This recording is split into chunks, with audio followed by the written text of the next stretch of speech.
Welcome to my channel.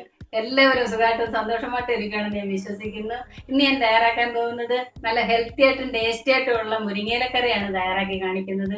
മുരിങ്ങയില എന്ന് പറയുമ്പോൾ നിരവധി ഗുണങ്ങളുള്ളതെന്നാണ് നമ്മുടെ മുരിങ്ങയില. പിന്നെ കാൽസ്യവും അയണും പൊട്ടാസ്യവും പിന്നെ പ്രോട്ടീനും ഒക്കെ അടങ്ങിയതാണ് നമ്മുടെ മുരിങ്ങയില. അതുപോലെ തന്നെ ആരോഗ്യം വർദ്ധിക്കാനും നല്ല പിന്നെ ഇമ്മ്യൂണിറ്റി പവർ വർദ്ധിക്കാനും ഒക്കെ വളരെ നല്ലതാണ് മുരിങ്ങയില. എല്ലാവരും ഇത് വീട്ടിൽ തയ്യാറാക്കണം. സുലഭമായിട്ട് കിട്ടുന്നതാണ് മുരിങ്ങയില. നമ്മുടെ ഈ മുരിങ്ങയില എന്ന് പറഞ്ഞാൽ കർക്കിടക മാസത്തിൽ കഴിക്കരുത്. കർക്കിടകം എന്ന് പറഞ്ഞാൽ ജൂലൈ മാസം പകുതി തൊട്ട് ഓഗസ്റ്റ് മാസം പകുതി വരെയാണ്. ഈ മാസത്തിൽ നമ്മൾ കഴിക്കരുത്. ഈ മുരിങ്ങയില ഒരു വിഷാംശം ഉണ്ടാവുമെന്നാണ് പറയുന്നത്. അതുകൊണ്ട് ഇത് കഴിക്കരുത്. പിന്നെ അല്ലാത്ത എല്ലാ മാസത്തിലും നമ്മളിത് കഴിക്കണം. നമ്മളിത് ആഹാരത്തിന്റെ ഒരു ഭാഗമാക്കി മാറ്റണം. ഇത് ഈ മുരിങ്ങയില നല്ല ടേസ്റ്റി ആയിട്ടുള്ള ഒരു മുരിങ്ങയില കറിയാണ്. എല്ലാവരും ഇതൊന്ന് തയ്യാറാക്കി നോക്കുക. വീഡിയോ കണ്ട് ഇഷ്ടപ്പെടുവാണെങ്കിൽ എല്ലാവരും ഒന്ന് ലൈക്ക് ചെയ്യാനും കമന്റ് ചെയ്യാനും ഷെയർ ചെയ്യാനും ഒന്നും മറക്കല്ലേ. ഇനി നമുക്ക് മുരിങ്ങയിലക്കറി തയ്യാറാക്കുന്നത് എങ്ങനെയെന്നാണ് കണ്ടു നോക്കാം. മുരിങ്ങയിലക്കറി തയ്യാറാക്കാൻ വേണ്ടി ഞാൻ കുറച്ച് മുരിങ്ങയില ഇവിടെ എടുത്ത് വെച്ചിട്ടുണ്ട്, പൊടിച്ചു കൊണ്ട് വെച്ചിട്ടുണ്ട്. ഇത്രയും മുരിങ്ങയില നമുക്ക് വേണ്ട. ഇതിൽ നമ്മളൊരു 1/2 കപ്പ് പിച്ചി എടുക്കുക മുരിങ്ങയിലക്കറി തയ്യാറാക്കാൻ. അന്നേരം ഈ ഇല നമ്മൾ ഈ മുരിങ്ങയില പിച്ചുന്നതിന് മുമ്പുണ്ടല്ലോ, നമ്മൾ എന്നുവെച്ചാൽ പൊട്ടിച്ചെടുക്കുന്നതിന് മുമ്പ് നമ്മൾ ഇങ്ങനെ ഒരു തണ്ട് ഇങ്ങനെ എടുത്തിട്ട് ഇങ്ങനെ ഒന്ന് പിടിക്കണം. ഇങ്ങനെ ഒന്ന് പിടിക്കുന്ന ഉടനെ ഉണ്ടല്ലോ, ഈ ചെയിൻ്റെ പുറത്തുണ്ടല്ലോ, ഈ ഇലയുടെ പുറത്താണ് കൂടുതലും ചിലന്തിയൊക്കെ കൂട് കെട്ടിയിരിക്കുന്നത്. അതുണ്ടെങ്കിൽ അങ്ങ് പോകാൻ വേണ്ടിയാണ് ഇങ്ങനെ ഒന്ന് പിടിക്കുന്നത്. ഇങ്ങനെ പിടിച്ചൊന്ന് കുടഞ്ഞതിന് ശേഷമേ നമ്മൾ ഇതിൻ്റെ ഇല പിച്ചെടുക്കാവുള്ളൂ, ഇതിൻ്റെ ഇല പൊട്ടിച്ചെടുക്കാവുള്ളൂ. ഇനി നമുക്ക് ഇതിൽ നിന്ന് ഓരോ ഇല പൊട്ടിച്ച്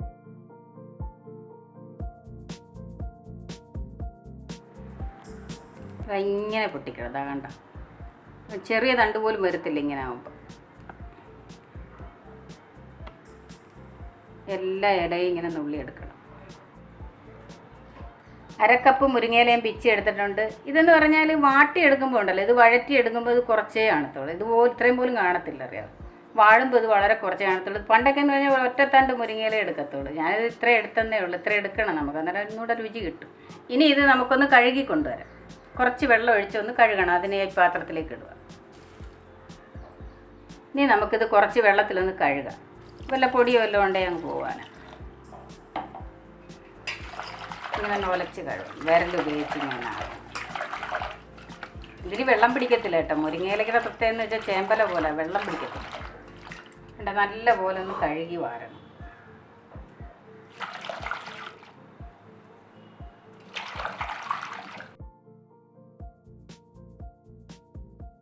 ഒരു ജാറിലേക്ക് 1 കപ്പ് തേങ്ങ എടുത്തിട്ടുണ്ട്. അത് നമുക്ക് ഈ ജാറിലേക്ക് ഇടാം.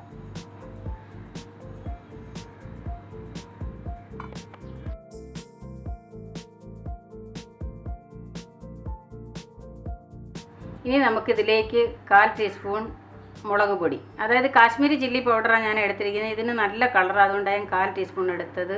കളറ് കുറഞ്ഞ മുളക് പൊടിയാണ് എടുക്കുന്നതെങ്കിൽ 1/2 ടീസ്പൂൺ എടുത്തു.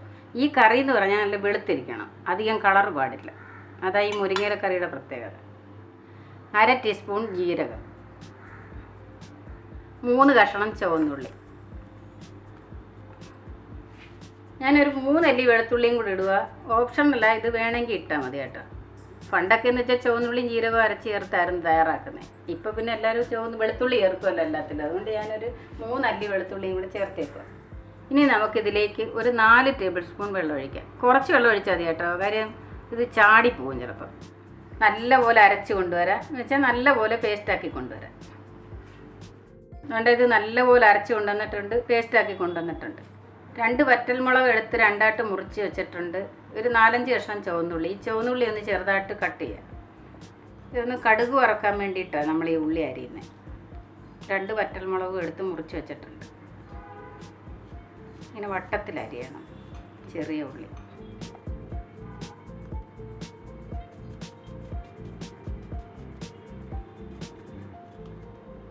പാത്രം അടപ്പ് വെച്ച് ഗ്യാസ് കത്തിച്ചിട്ടുണ്ട്. പാത്രം ചൂടായിട്ടുണ്ട്. അതിലേക്ക് നമുക്ക് 2 ടേബിൾ സ്പൂൺ വെളിച്ചെണ്ണയാണ് ഞാൻ ഒഴിക്കുന്നത്. ഏതെങ്കിലും വെജിറ്റബിൾ ഓയിൽ ഒഴിച്ചാലും മതി.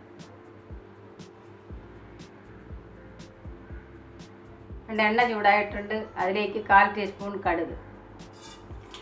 കടുക് പൊട്ടി തീർന്നിട്ടുണ്ട്. ഇനി നമുക്ക് ചുവന്നുള്ളി അരിഞ്ഞതിടാം. വറ്റൽമുളക് ഇളക്കി കൊടുക്കാം. ഉള്ളി മുളകും ഒന്ന് മൂത്ത് കഴിയുമ്പോൾ നമുക്ക് അതിലേക്ക് മുരിങ്ങയില ഇട്ട് കൊടുക്കാം. എൻ്റെ ഉള്ളി മുളകും മൂത്തിട്ടുണ്ട്. അതിലേക്ക് നമുക്ക് മുരിങ്ങയില ഇട്ട് കൊടുക്കാം.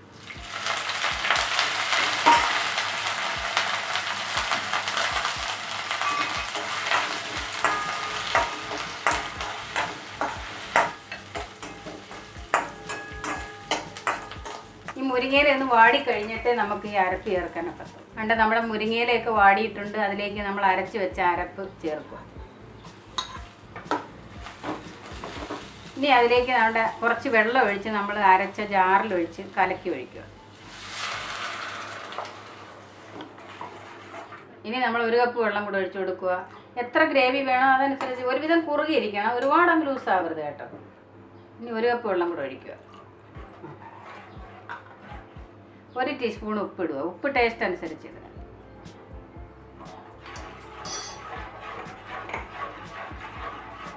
ഒന്ന് ചൂടാകുകയും ചെയ്യാവുള്ളൂ, ലൈറ്റായിട്ട് തിളപ്പിക്കരുത് കേട്ടോ. നമ്മുടെ മുരിങ്ങയിലക്കറി റെഡി ആയിട്ടുണ്ട്. ഇനി നമുക്ക് ഗ്യാസ് ഓഫ് ആക്കാം.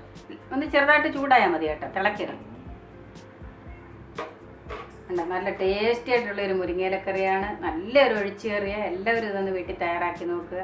വീഡിയോ ഇഷ്ടപ്പെടുകയാണെങ്കിൽ എല്ലാവരും ഒന്ന് ലൈക്ക് ചെയ്യാനും കമൻറ്റ് ചെയ്യാനും ഷെയർ ചെയ്യാനും ഒന്നും മറക്കല്ലേ. നന്ദി, നമസ്കാരം. Thank you so much.